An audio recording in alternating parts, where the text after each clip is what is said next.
I have an update on my ex-girlfriend. I am in such a good mood today. This is the reality of co-parenting. Good morning. It is a rainy, gloomy day, and I am all dressed and ready for the day at 7:45 a.m. I dropped Bradley off at school, and then she has this thing called Reading Celebration. A few kids in Bradley's grade got selected for a short story that they wrote, and so she's gonna go on the stage at school and read it out loud. It's gonna be so cute. I'm so proud of her. Her short story is literally how to go shopping, and it's her explaining like how to go shopping. I'm proud of my little girl. This is like one of those cute little mom moments where you're like, aw, my kid.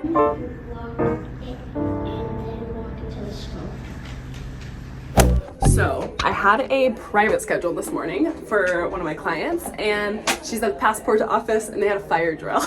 So she's like, girl, there's no way I'm making it. Like, they're first off not only behind, but second, we're doing the fire drill. So I'm going to take a quick hot Pilates class at the studio. Since I'm already here, I need to change. I thought I was teaching a private, so I brought my leggings, but I brought like a cotton top and I'm wearing a normal bra. So we're gonna see how this goes.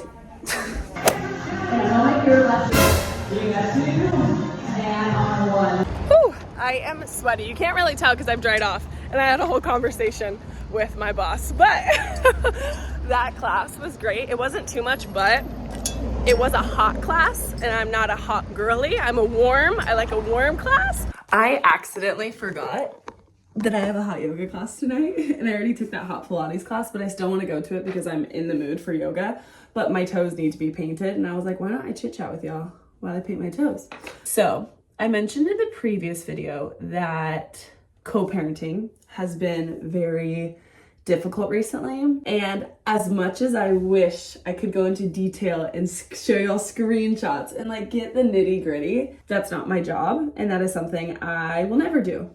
Specifically because I would never want my daughter to come across one of my YouTube videos and see me talking negatively about her dad. That is never going to be okay in my mind, and it is something honestly I pride myself on, of making sure that I am a very neutral state for her to come to and to confide in, and not have my opinions be blasted in her face on what I think of situations that are going on in her life. I really really try to just be her mom, but let her find out who she truly is and do whatever I can to emphasize growth within herself and not based off of anyone else's opinions. Now that my toes are done, I've been putting up this basket of clothes. I know it's only gonna take me like max 20 minutes, but I've been avoiding it and I know I need to do it. So I'm gonna give myself, as long as it takes my toenails to dry, time to doom scroll. And then once they're dry, I'm gonna put that away. 20 minutes later, my toes are dry. I'm gonna put on some fun music and get this cleaned.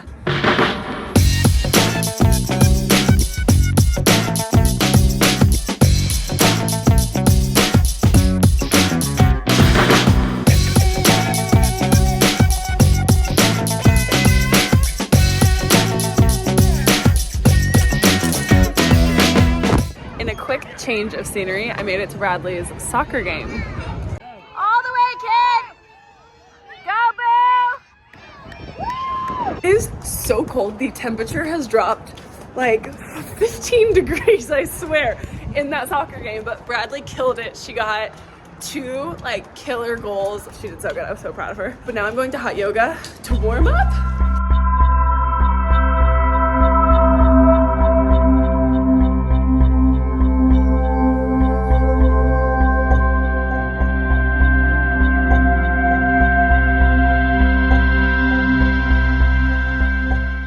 I am in such a good mood today. Holy crap. I just taught Matt Pilates. I didn't record any of it. Sorry. I was honestly vibing with my friends and I was like, hi, how are you doing? What's going on? And just catching up with everyone. So that felt nice to be very present. And I feel like I was honestly on like a little bit of a high from yoga last night.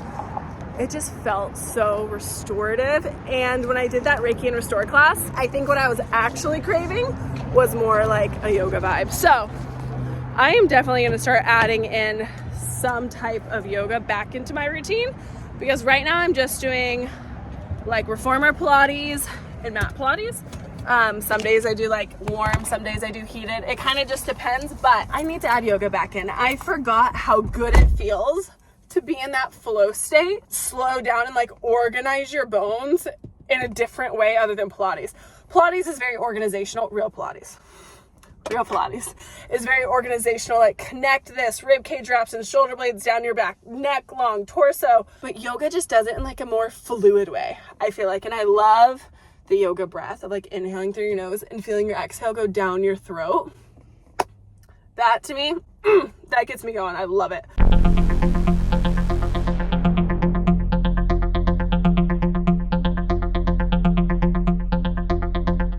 By the time I got home, I literally had enough time to rinse my face off, do a very quick body shower, and make a salad. And now I'm going to go bring Bradley lunch at school. Oh my gosh, this is so good. This salad is the Asian crunch one, and I add honey roasted turkey and Havarti into it. It is delicious. Okay. Let's go get Bradley lunch.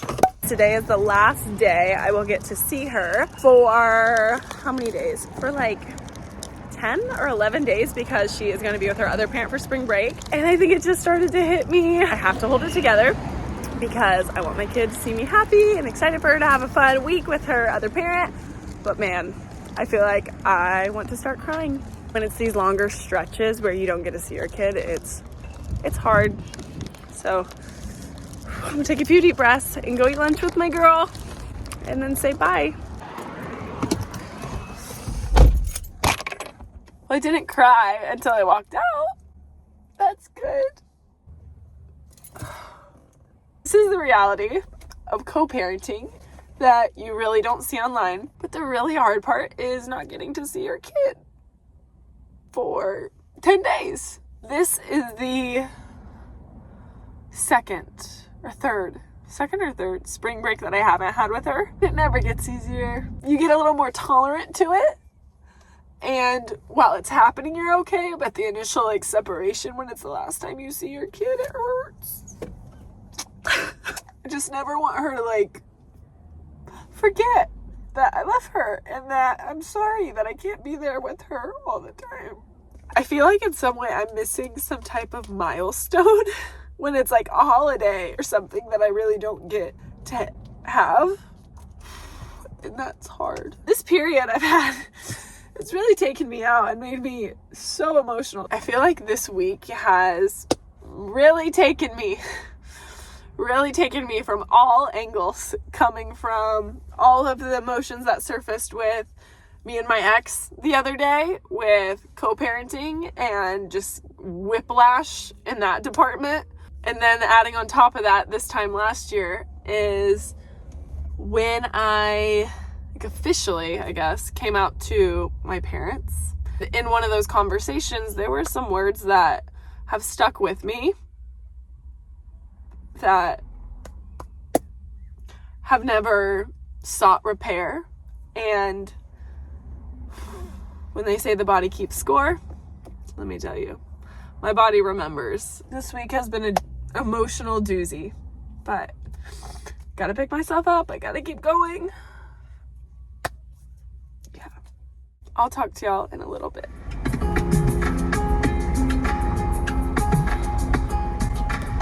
I have been sitting here and editing for the last few hours. It feels good. I have the video ready to go up. Hi. And guess what? Oh my God. Okay. 2 things I'm proud of myself. 1, I ordered some of the nachos for dinner. And 2, I reached out to one of my mentors and I scheduled, Scout, this is a lot. Oh my gosh, this is a lot. I scheduled a session with her because I need to tune up. I realized that over the last month, I have just been hit, this dog, Scout, okay, get down.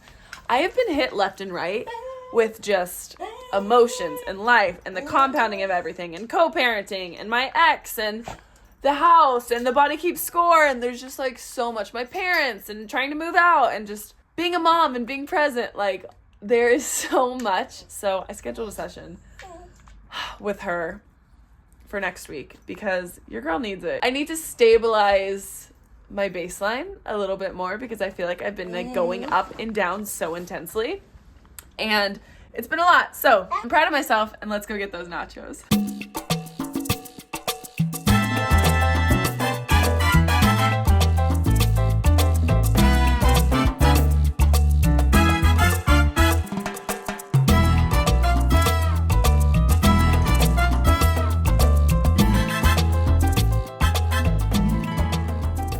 Oh my gosh, you guys, I have an update on my ex-girlfriend. Okay, so you know how, I don't know, like the other day I was crashing out. Not crashing out, I was crying. I was crying over the ending. Well, do I have some tea for you? I am here to always be very vulnerable and open when it comes to my life, and particularly in my love life. And I can look back at the version of me yesterday who was in her car crying over her ex like ending and all of it, and look back and be like, it's gonna be okay, because I'm gonna be okay.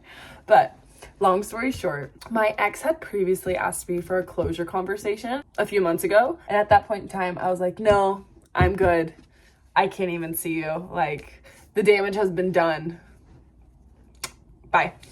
And this week I am supposed to see her in person for the first time in like 5 months, and that feels like interesting. Honestly, I don't know how I'm going to react when I see her, but I need to pull the security system out of the house, and then she's officially out of the house and donezo.